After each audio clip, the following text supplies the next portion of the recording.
네, 계속해서 12번 해보겠습니다. 전기에 대손 처리한 개성상사에 대한 외상매출금 200만 원이 한국은행 보통예금 계좌로 입금이 되었습니다. 단 전기의 회계 처리는 아래와 같고 부가가치세법상 대손세 공제는 적용하지 않았습니다. 자, 지난해에 이 200만 원이 못 받게 되어 가지고 대손 충당금에서 100만 원, 나머지는 단기 비용 처리해 가지고 대손 처리를 했었습니다. 그런데 한국은행 보통예금 계좌로 개성상사가 다 돈을 입금받았어요. 올해.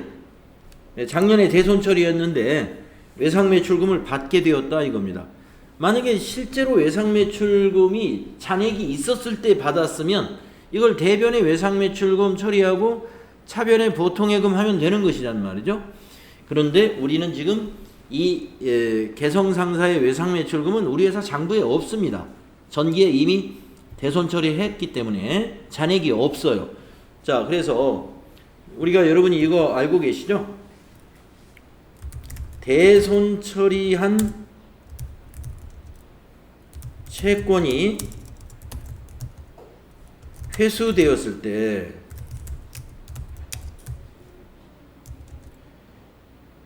대손 충당금으로 설정한다. 이거 알고 계셔야 돼요. 대손 처리한 채권이 회수가 되잖아요. 외상매출금이 됐든 바드러움이 됐든 그게 회수가 되면요, 그냥 대손 충당금으로 다시 설정해 버리면 됩니다. 그러니까 이 문제는 이렇게 하면 됩니다. 차변에 일단 보통예금이 증가하죠. 보통예금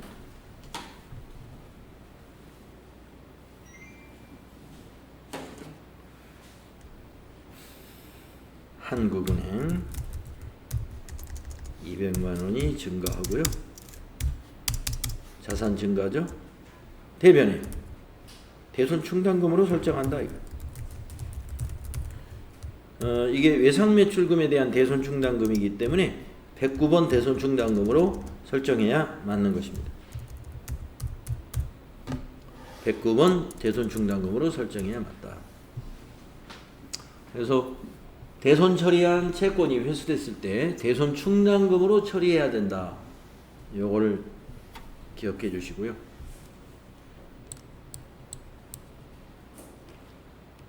이 부분은 여러분이 고려할 필요 없어요. 비용 처리 100만 원 했고 대손 충당금에서 100만 원 상계 처리한 거, 이 부분은 특별히 고려할 필요 없습니다. 전부 다 그냥 대손 충당금으로 설정해 주면 됩니다.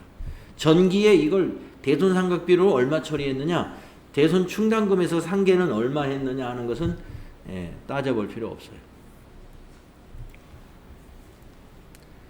그 다음에 13번 문제 한번 볼게요.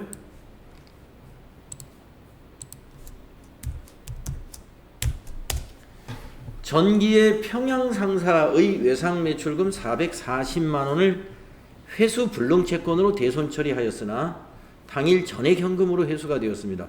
부가세 포함해서 이거는 이제 여기서부터는 이제 부가세까지 포함이 됐습니다. 단 상기 금액은 전년도 제1기 부가가치세 확정신고 때 대손 처리 충족으로 대손세 공제까지 받았대요. 그러면 요건 이제 부가세 예수금으로 다시 넣어줘야 됩니다. 440만 원을 그냥 전부 다 우리 거로 잡으면 안 돼요. 우리 자산으로 잡으면. 자, 여러분 무슨 얘기냐면요. 전기에 이 평양상사 외상매출금 440이 이 대손 처리를 해놨는데 그 대손세 공제 요건이 맞아가지고 작년 1기 확정 때 이 40만 원을 매출 세액에서 뺐다 이런 얘기예요. 세액 공제 받았다는 얘기가. 그러면 어떻게 해요? 다시 회수했으니까 다시 매출 세액에 플러스 시켜야 된다. 자, 어떻게 분개해야 되냐면 차변에 현금이 440만 원 들어온 거죠.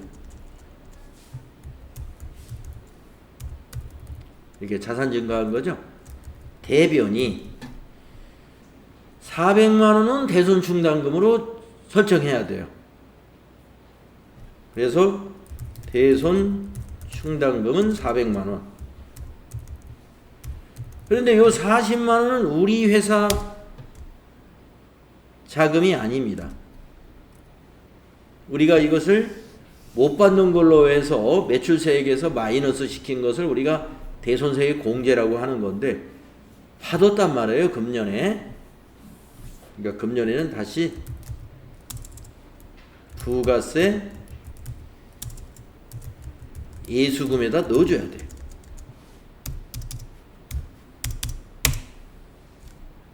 부가세 예수금 부채 증가를 시켜줍니다.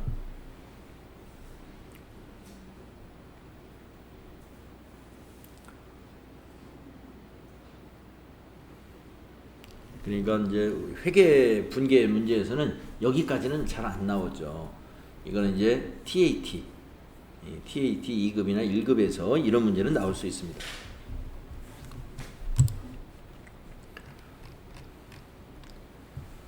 자, 다음에 14번 문제로 가볼게요. 비슷한 문제 같은데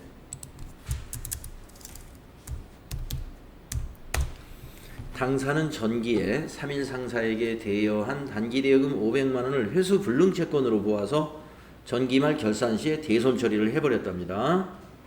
그러면 단기대여금이 이제 없는 거죠. 그런데 금일 3일 상사로부터 전액 현금으로 회수하게 되었답니다. 단 전기 대손 처리는 모두 대손 충당금과 상계를 했었대요. 그러면 차변에 현금 500이죠. 대변은 대손 충당금 500 이렇게 하십니다. 돈 빌려준 거니까 이건 부가세 같은 건 없는 거죠. 예, 이 대손 충당금의 코드는 여기 있는 코드하고는 달라야 되는 거 알고 계시죠? 예, 단기 대여금에 대한 대손 충당금 코드니까 단기 대여금이 만약에 104번이었다라고 하면은 여기는 105번 코드를 써야 되겠죠. 단기 대여금의 다음 코드를 쓰시면 된다.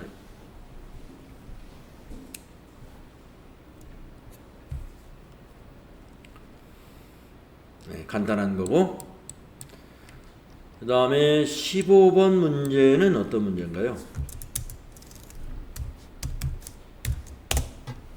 당사는 상품으로 교환할 수 있는 상품권 100만원을 경기상사에 판매하고 대금은 현금으로 받았습니다. 상품으로 교환할 수 있는 상품권을 파는 거예요. 이거 상품 매출 아니죠? 예. 자, 차변에 일단 현금 잡아놓을게요. 현금 100만원. 상품을 준 게 아니라 여러분 상품권이라는 거 알죠? 상품권을 준 거예요. 그럼 이거 뭐 대변을 뭐라고 해야 될까요? 상품 매출은 아닙니다. 아직 상품이 판매가 된 건 아니에요. 상품권을 팔면 그 판매하는 회사는 이걸 뭘로 잡아야 될까요?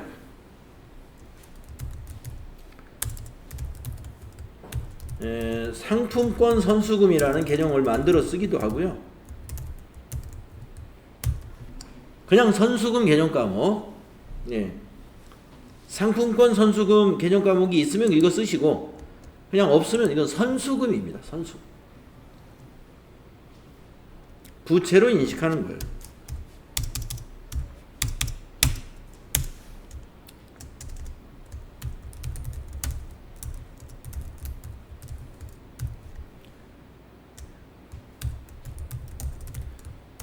부채로 인식하면 돼요.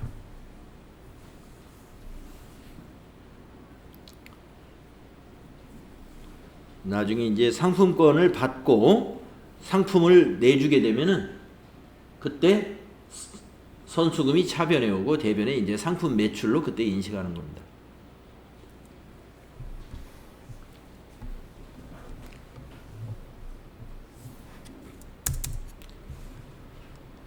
자, 그 다음에 16번 문제 보겠습니다. 판매부 직원용 기숙사 제공을 위해서 원룸 두 채에 대하여 임대차 계약을 맺고 이와 관련한 보증금을 당사 한국은행 보통예금 계좌에서 전액 이체했습니다. 그러면 대변이 보통예금입니다. 임대차 계약 기간은 2년이고 계약한 금액은 보증금 1억 원이죠.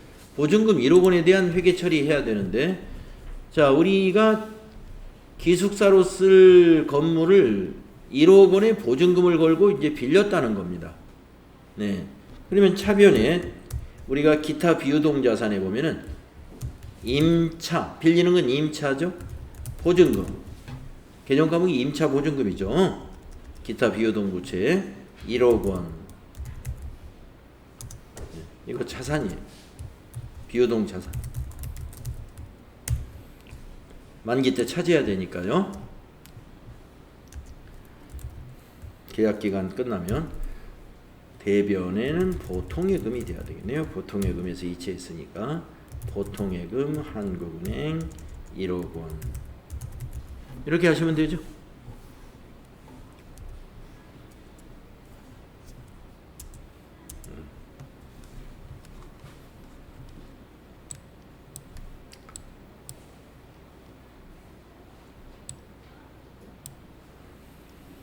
어, 17번은 당좌 거래 개설 보증금. 당좌 거래를 개설하면서 보증금을 넣었다. 현금으로 예치했다. 이걸 우리가 특정 현금과 예금? 개정 과목이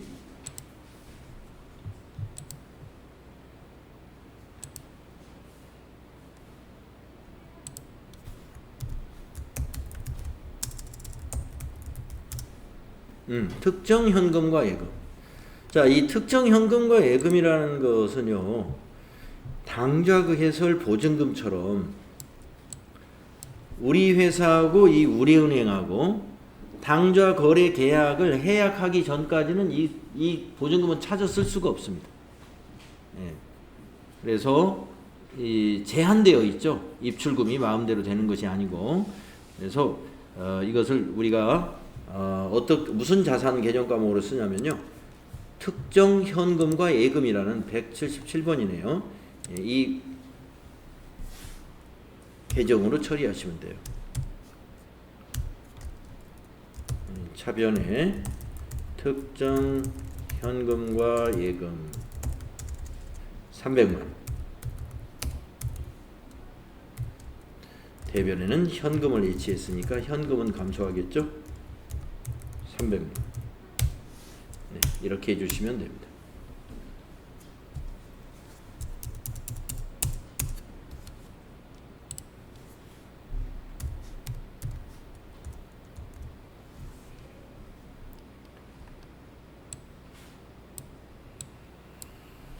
자, 이제 18번 문제 보겠습니다. 제조 설비를 취득하는 조건으로 상환 의무가 없는 정부 보조금 3천만 원을 한국은행 보통예금으로 수령하였습니다. 이랬어요. 네, 이 정부 보조금 관련해서는 TAT 2급에서 매번 출제가 된다고 봅니다. 네, 정부 보조금이 매번 나오더라고요. 자, 정부 보조금을 보통예금으로 수령했다 이거예요. 그러면 차변이 보통예금이에요. 한국은행 3천만 원입니다. 대변에 기록 오는 개정 과목은요, 정부 보조금이에요. 근데 이 정부 보조금도 차감 개정이기 때문에 보통예금이 103번이니까 이건 104번으로 아마 만들어질 거예요.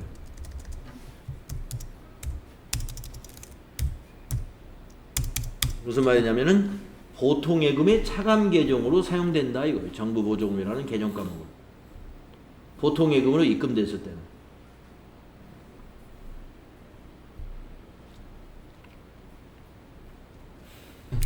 네, 정부 보조금 수령 시 회계 처리는 이렇게 하시면 됩니다. 다음에 19번이 이제 그것과 연결되는 문제네요. 예, 방금 18번과 연결해서 19번 문제를 보시게 되면은 주식회사 하나기계로부터 자동 포장기를 구입하고 공급가액 5천만 원에 대금은 기수령한 정부보조금 3천하고 포함해서 한국은행 보통예금 계좌에서 이체했습니다. 그러니까 우리 돈은 2천만 원 들어간 거죠. 자, 이거에 대한 회계 처리는 이렇게 해야 됩니다. 먼저 기계장치 차변이 오고요. 포장기니까 기계장치가 5천만 원이죠. 그리고 부가세 공제받아야 되니까 부가세 대급금이죠.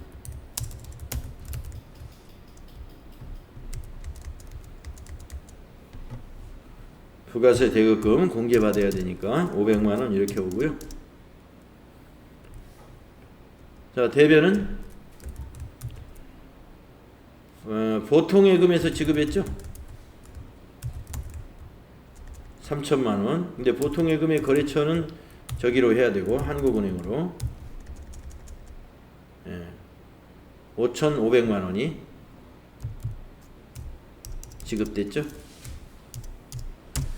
자, 이렇게 하고 끝내버리는 게 아니라 이거는 이제 세금도 있고 하니까 이제 매입 매출 전표에 이렇게 입력을 해요. 여러분이 이제 이 전표는 매입 매출 전표에 입력하겠죠.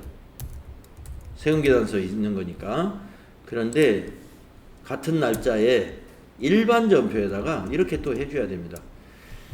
정부 보조금으로 받았던 요 3천만 원을 사용해 버렸단 말이에요. 이 안에 들어가 버렸단 말이에요. 그러니까 요 차감 계정은 어떻게 해야 돼요? 반대쪽에 와서 없어져야 됩니다. 그래서 차변에 자, 요거는 이제 한 줄 띄울게요. 다른 전표에 입력하는 겁니다. 일반 전표에.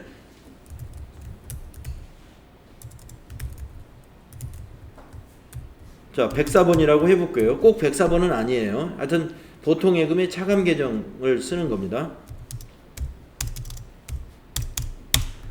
예, 수령했을 때는 차감을 시켜놨다가 이게 사용이 되면 또 이것도 없어져야 돼요. 이게 차변에 와서 없어지고, 대변에는 어떻게 잡냐면은, 자, 이 돈이 어디로 들어가고요? 기계를 취득하는 데 들어가 있죠, 지금. 그래서 정부 보조금을 또 하나 만들어요. 코드를. 근데 요거는 기계장치에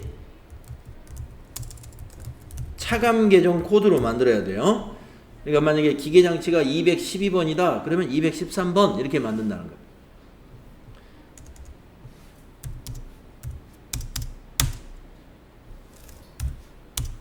이것은 우리가 일반 전표에 입력을 해주면 됩니다.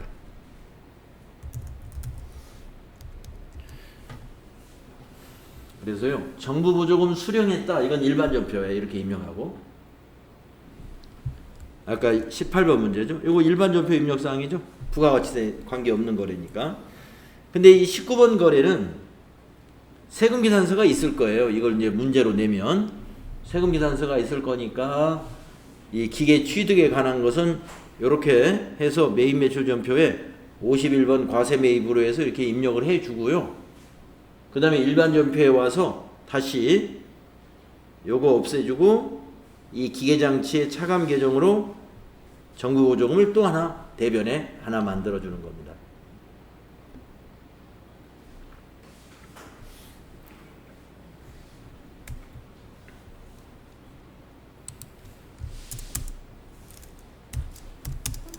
네. 19번에 두 개가 하나예요, 두 개죠. 두 개? 네네네.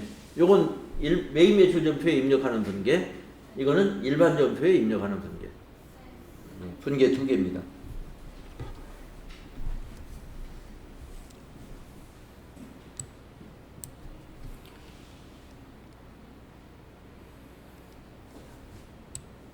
자, 이제 20번 문제는 어떤 문제인가요?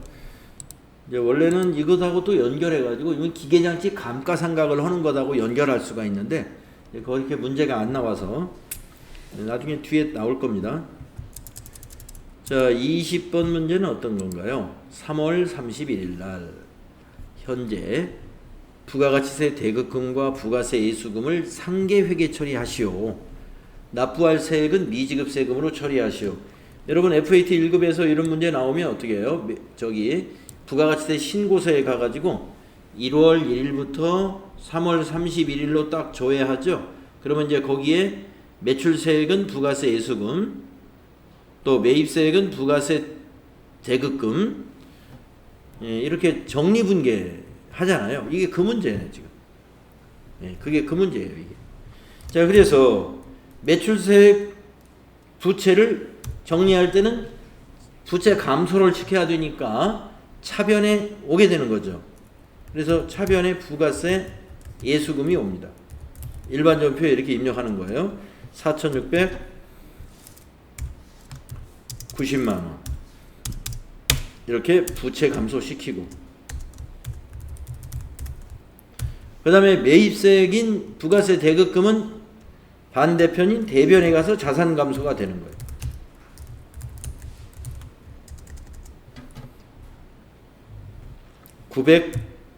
$910만.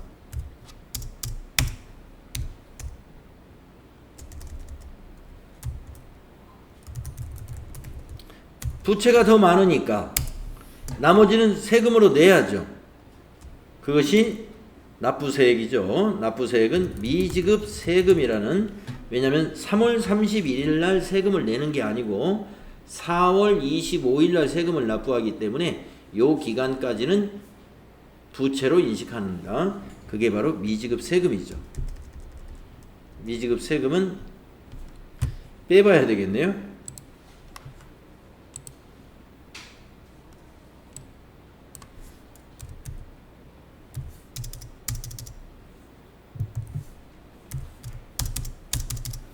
이렇게 부가세 예수금에서 부가세 대급금을 빼봐야 알죠?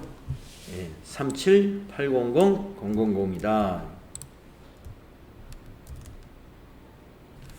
그래서 미지급 세금이 부채가 되는 겁니다.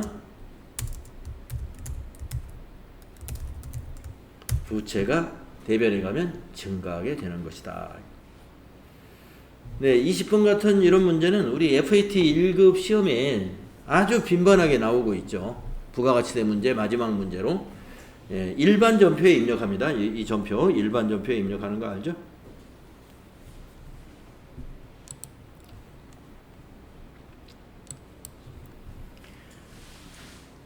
다음은 21번 문제 한번 보겠습니다.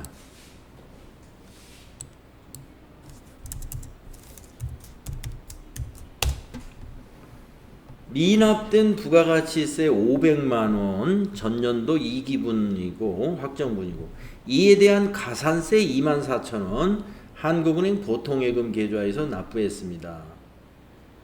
단 미납된 부가가치세는 미지급 세금 계정으로 처리되어 있고 가산세는 세금과 공과금으로 회계 처리하기로 한다. 네, 우리가 정상적으로 냈으면 미지급 세금만큼만 납부하면 되는데 미지급 세금보다 더, 원래 납부할 세금은 500만 원이었다는 거예요. 500만 원. 그런데 가산세가 24,000원 붙었어요. 그러면 이거 미지급 세금은 아니죠. 이거를 우리가 세금과 공과금으로 그냥 처리하자. 그래서 이렇게 한다는 겁니다. 차변의 미지급 세금 500만 원 부채 감소하고,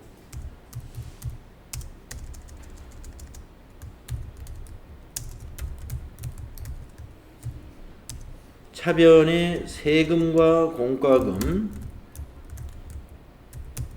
가산세 내는 거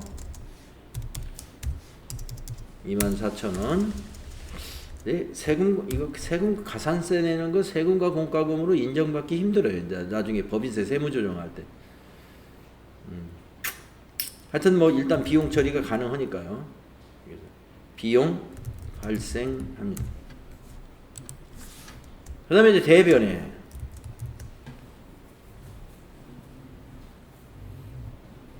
보통예금에서 납부했다고 그랬죠. 그래서 대변이 보통예금, 은행은 한국은행입니다.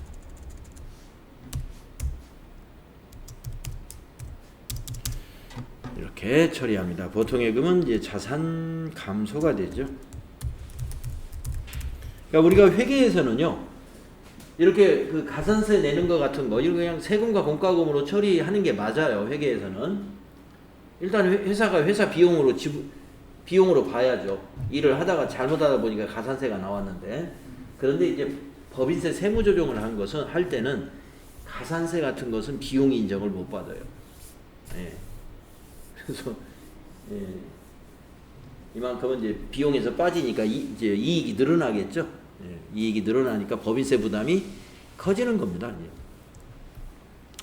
그러니까 그거는 이제 세무 조정되고, 우리가 기중에 회계 처리할 때는 뭐 가산세 같은 거 세금과 공과금으로 처리하는 거 적당한 처리입니다.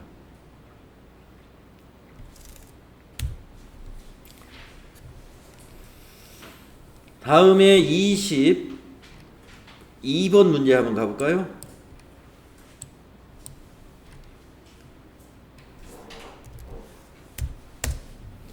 공장 부지로 사용할 토지를 다음과 같이 매입하였다.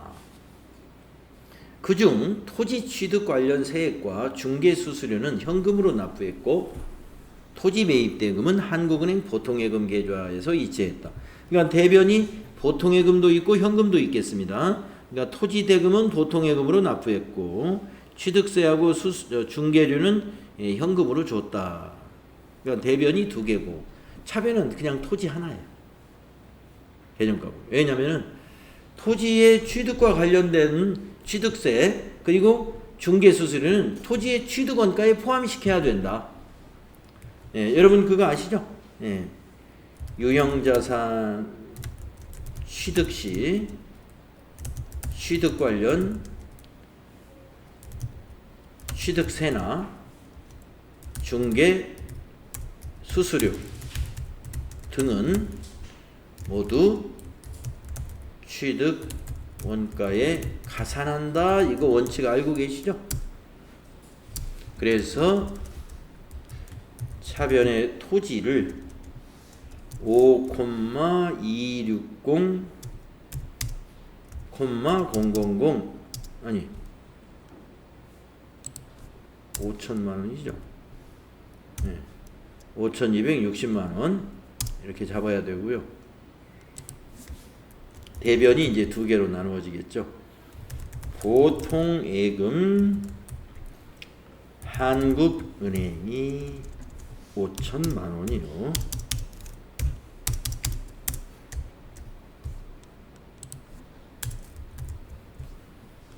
또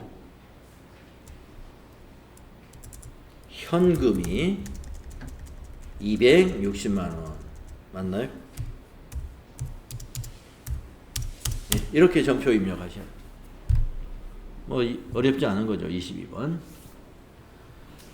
네, 그래서 오늘 분계 연습은 여기까지 하겠습니다. 22번 이렇게 딱 표시해 주시고요.